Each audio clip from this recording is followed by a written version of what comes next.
So you said the group's been around since 2008, Mm-hmm. right? And but you're up to 1.5 billion in holdings. Is that correct? That's right. That's a pretty large amount for 12 years in real estate. Isn't really that long. It's actually, a lot of companies that size have been around 30 or 40 years, so that's a pretty impressive growth amount. How was the group able to achieve such a large amount of holdings in just 12 years?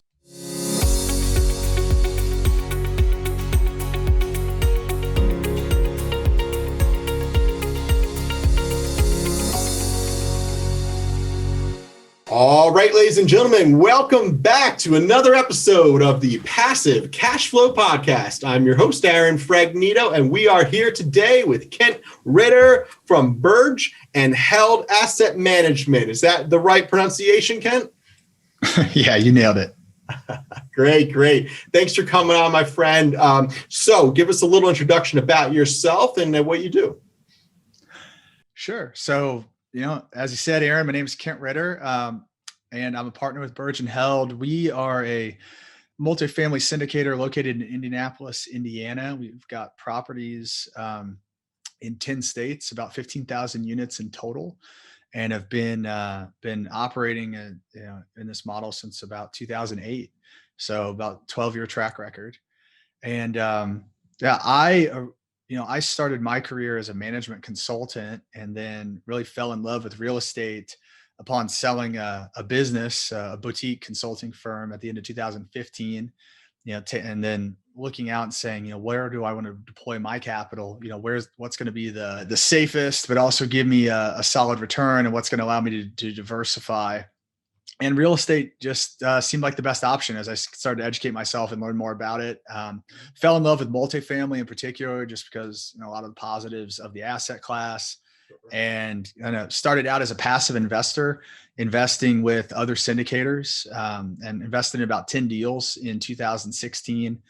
And that really set me off on the journey, and then continued to educate myself, continued to network and find mentors in the space. And that led to doing my first syndication in 2019, and then joining up with Birge Held, who I actually originally started passively investing with back in 2016, and developed a great relationship with them, and just saw that the things that they were doing were just at a whole different level than the other operators that I was investing with. And I was fortunate enough that they invited me to come on board as a partner and build out a line of business under their umbrella. So very excited to be in the position I'm in right now. And we're working on closing our third deal, my third deal with Birge Held, and really third deal in about the last 6 months. And we're closing that here. It's going to be in mid-March. And so excited to just continue to keep rolling now. Great. So it sounds like you've really been through the whole spectrum of small syndicates, boutique shops, and now you're working with a multi-billion-dollar conglomerate, essentially, that's buying throughout the nation, probably a little more corporate, different type of feel than what you used to. So it sounds like some of your personal capital, was that also put into smaller syndications as well, or more, did you focus on larger syndications yourself? You mean like the type of operator? Yeah, exactly. Mm-hmm. Yeah. It kind of ran the gamut, really. At that point in time, I didn't have a huge real estate network. So it was really referrals from other people.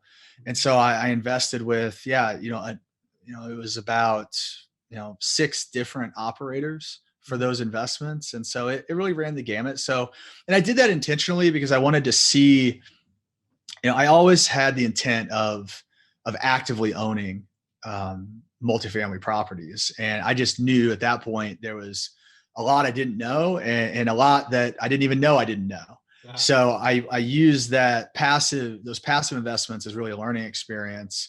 Asking the questions about all the whys, why are you financing it this way? Why are you rehabbing it this way? Why aren't you doing this? Why aren't you doing that?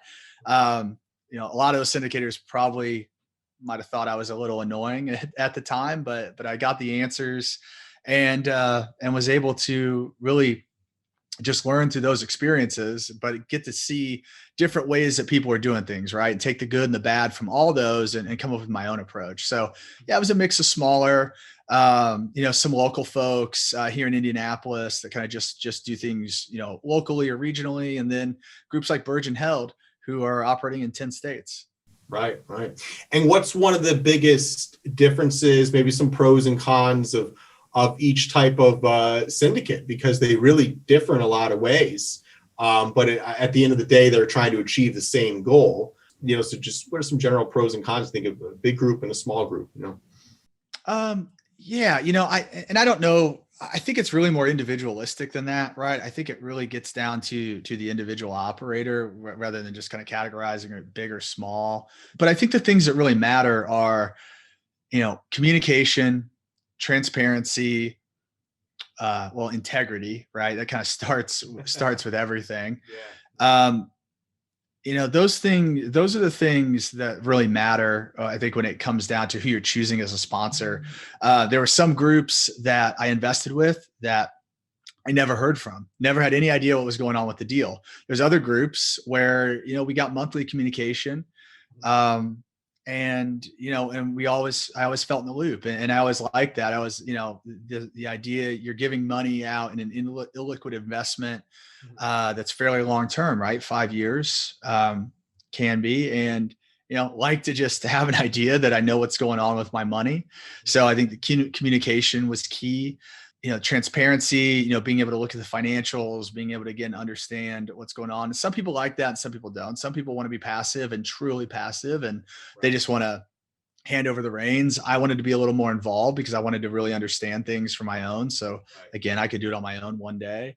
Integrity, I thought was important. I think one thing that really impressed me about Birge Held was, just looking at the size of the company. I mean, I was able on multiple occasions to sit down with the principals, sit down with all of the head VPs from all the different departments, whether it's construction or property management, because all that's internal, and asset management, all these different groups. I mean, they really opened the doors for me to come in, meet with people, ask the questions, and that level of access really impressed me. Now, I don't know that they would, I don't know if they do that for everybody, but at least I was given that the benefit of, really them lifting up the curtain and let me see behind what's going on. So that level of transparency really impressed me. Yeah. And then you just get down to the more practical things of like track record, right? Track record and operating model. And that was where, Birge Held really kind of just blew the doors off of everybody else. When you think about the size and scale they operate on, their ability to get, last looks at deals, because of their deep broker relationships, their ability to get better financing, the ability to have that internal construction and property management that works so closely together to have a seamless approach to operations. Those things I just didn't see in any other operators. Right. And that's the challenge of building your business and building it bigger and bigger. As a business owner myself, all those moving pieces, getting those service providers in place that you can trust, finding the right employees in the right positions that you're not overpaying for, or, making sure they, of course, show up and do their job. And it is so hard to build out that infrastructure. You can't build it too fast or you lose quality of service, and you can't build it too slow or you're not going to be able to continue the growth at the rate you're looking for. And, so that communication is so important, right? I mean, I make a point of sending out a monthly email like clockwork to my investors. Whether I have good updates or bad updates, it doesn't matter. My updates are going to educate our investors. They'll often include documents and pictures and a proof of what I'm talking about, or just, more in-depth information and content. Sometimes I even make a podcast episode about, some things that are going on, or a video or something like that. So it's all about communication, and you can have even projects that run into challenges along the way. And your investor group will understand, as long as you're saying, hey, here's the problem we ran into, here's the solution, and here's the timeline it's going to look to fix it. And here's what the estimated cost, So it's all about that, right? We're always going to run into challenges whenever you're doing development or ownership of real estate, right? There's, always challenges, tenants that don't pay, or things that go over budget, or challenges there. But as long as you have that consistent communication, people tend to understand and really appreciate that. Yeah. Yeah, I think communication, is critical, and that if you are, real estate is all about solving problems, right? Right. And I mean, that's how you make money. And the good people, the people that are good at their job are the ones that are good at solving problems. And so problems are going to arise. And like you said, it's how you deal with them. And that's part of just the nature of the product and the nature of the investment, right? It's dealing with them and being transparent and communicating about it. Yeah, no, that's great. That's great. And so right now, your group is investing all throughout the nation. And you were saying you're focusing on Colorado. I love Colorado. I actually used to live out there as a ski instructor for 6 months when I graduated college. I lived in Steamboat Springs, Colorado. Beautiful place. No, it's beautiful out there. Yeah. You ever been to Steamboat Springs? I have. Yeah, I've skied out there a few times. It's very Cool. nice. Oh, awesome. You're a skier too. All right. Ah. Good stuff. So why Colorado? Oh, well, I mean, just kind of the same things that attract us to any market, right? It's job growth, population growth, diversity of jobs. Colorado specifically, one thing that's a little bit unique about Colorado when you look at especially the mountain areas is just limited supply because of limited availability of land. Right. And because of so we focus on workforce housing, largely B class workforce housing. Mm. And when you think about workforce housing in the mountains, there's just not a lot of it because, Right. it can cost $300,000 or $400,000 a unit to build new. And if you're going to spend that to build new, you want to maximize your rents, and you're going to do that by building a nice Class A, right? So finding unique properties in the mountains where workforce housing makes sense, or where we can provide affordable housing, even, with partnerships with the local municipalities. I mean, those are kind of win-wins for everybody. So we really like those kind of deals. But yeah, I mean, Colorado itself, Denver, and the rest of the state is growing. There's jobs. People want to live there. I think the remote economy, right? The Zoom driven economy has driven that as people move from the coasts and can live where they want. I mean, there's a huge attraction to living in the mountains. I'm seeing the same thing right now. In fact, in the last year, we've redeveloped our model with short-term rentals and went into southern Vermont to focus on buying near Okemo Ski Resort here and other world-class ski resorts. Similar idea to Colorado, beautiful blue skies, big green mountains, getting out of the city. And you said something interesting. Colorado has a land shortage. Now, you look at a state like Colorado, how is there a land shortage? I guess most of that's farmland, right? And then there's certain regulations, and there's probably, also those are generational farms. I don't know if you've ever seen the show Yellowstone, right? I have. It's a good show. Right. Yeah, no, I was speaking more about the mountains. I mean, just the geography, like the topography of just not having a lot of flat spaces where you can put apartments, right? I mean, we own a property in Aspen, Colorado. It's the only affordable housing in Aspen, Colorado. And it's on a contiguous patch of like 10 or 11 acres. And it's the largest, kind of flat patch of land in Aspen. Because there's just not a lot of places to build. And just think about getting materials and things up there, right? Everything costs more. So it's just more difficult to create affordable housing, but there's definitely a need for it. I mean, all the people that are living at or working at the ski resorts, the restaurants, the bars, everything. I mean, they need a place to live. And a lot of those people are commuting multiple hour commutes to be able to do that. Or they're bunking up, with a whole host of people, in one apartment. Because if you look at the average cost of a house out there, it's about $600,000. Yeah, it's crazy what people pay for, skiing, getting out there. These areas are very high-end areas, and skiing is a pretty high-end sport too, right? To have the right gear costs you $1,000 just to get a decent set of skis and bindings, and boots are another $500. So, by the time you get on the mountain, you could be dropping $2,000 if you want, but lift tickets and place to stay. So it's a very high-end sport. And also it's interesting. So we're kind of in the same market as far as looking at rural markets. I'm running into the same problem out here, finding good help to run our turnovers, to run our cleaning crews, to finding good contractors. I'm looking at a development of a 5-unit property right now, and I need a good contracting crew to do about $250,000 renovation on it. And man, it's tough to find good quality, service providers in very rural areas. So you're fine. And also I've noticed, the housing, right? Because there's really a big gap. If you're working on the mountain, you might be getting $15 an hour or something, but you're living in an area that's a high tourist demand area with high housing prices, even though it might be in the middle of nowhere, So it's a really interesting gap. So it sounds like your company's focusing on bridging that. Is that your niche, kind of affordable housing in these areas, or what else do you guys focus on? Yeah. So, I mean, almost everything that we do is focused around workforce housing, whether I'd say we have several strategies related to workforce housing. So from ground up new development to tax credit, truly, kind of capital A affordable housing that we're partnering with like a local municipality, to build that kind of a private-public partnership, to value add deals of kind of large scale and small scale, where we're taking properties that were built in maybe the 80s, 90s, and are able to renovate those, modernize them, add amenities, and increase the cash flow and the income out of the properties. And so there's several different strategies that exist, under the umbrella. And, Colorado is just one area where we're operating. I mean, we're based in Indianapolis and primarily operate in the Midwest and the Southeast. And just implementing those strategies, throughout about 10 states. Okay, interesting. Wow. And you guys, so you said the group's been around since 2008, right? And but you're up to 1.5 billion in holdings. Is that correct? That's right.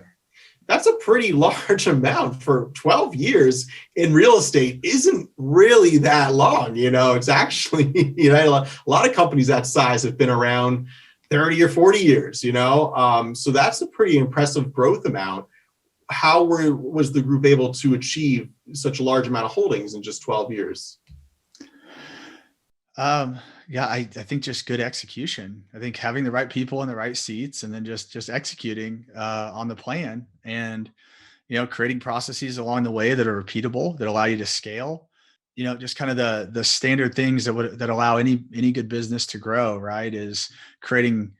One, you have to have the right people on board. Everybody has to be aligned with the vision and rowing in the same direction. Yeah. Then you've got to have the processes in place that make things repeatable, so that you can execute more efficiently each time, right? And I think the more you do it, the better you get at it, and the more lessons learned you're being captured and taken to improve the next process. And you just continue to grow from there. I think we continue to make investments in things like technology. I mean, technology is just a big keyword for us in 2021, as we're implementing a lot of property tech across our entire portfolio.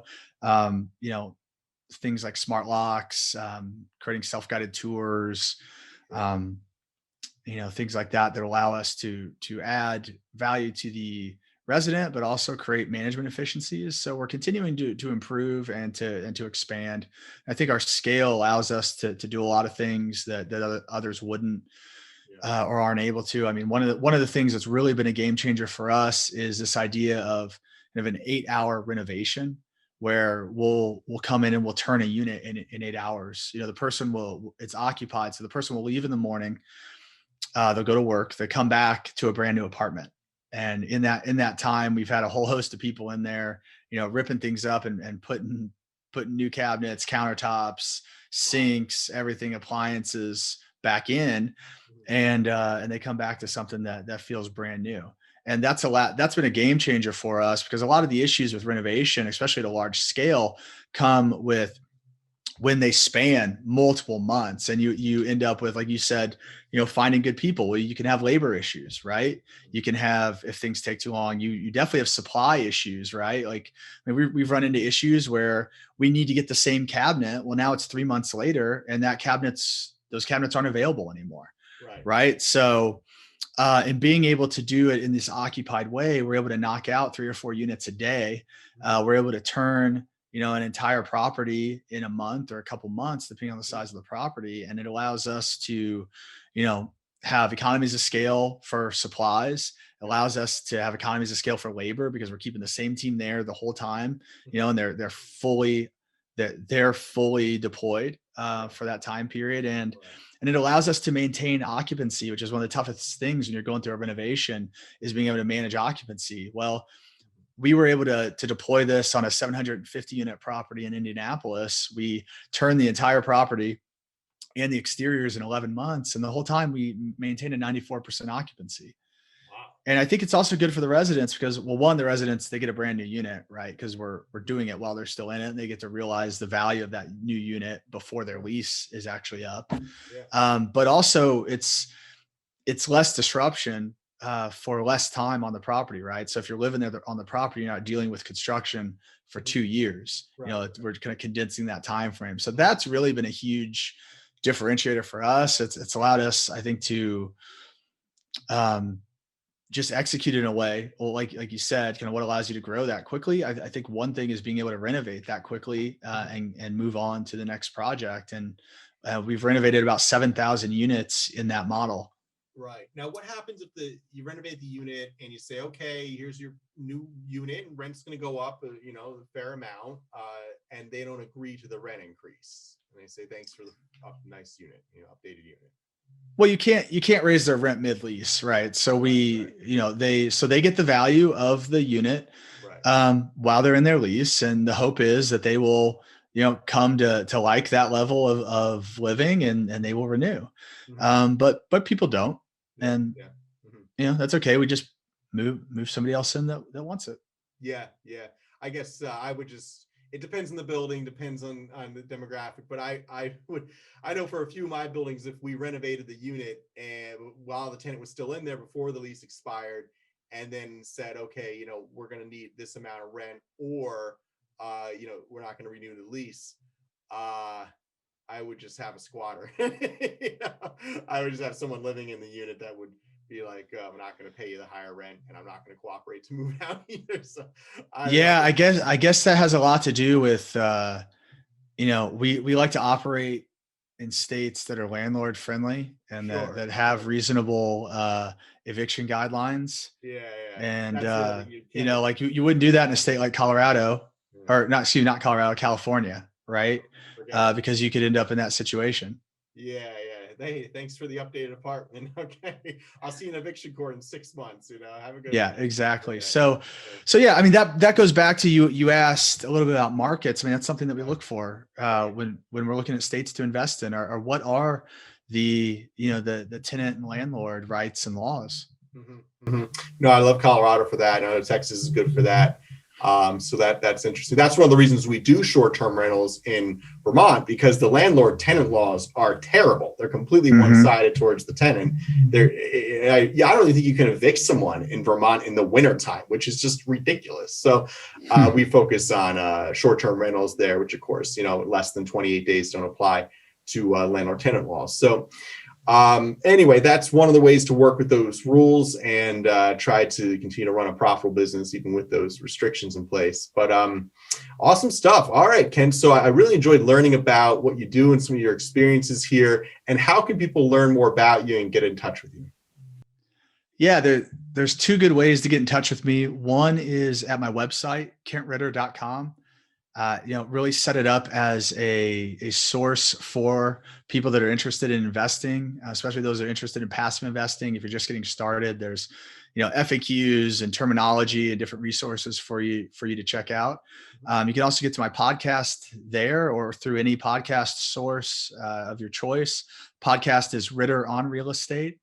And it's really about helping people understand the different aspects of real estate investing, particularly multifamily, but we get into a few other topics too. And really the goal is to help people make better investing decisions, because, I didn't have, when I was getting started, really a go-to resource. And that's really what I've tried to develop through the podcast.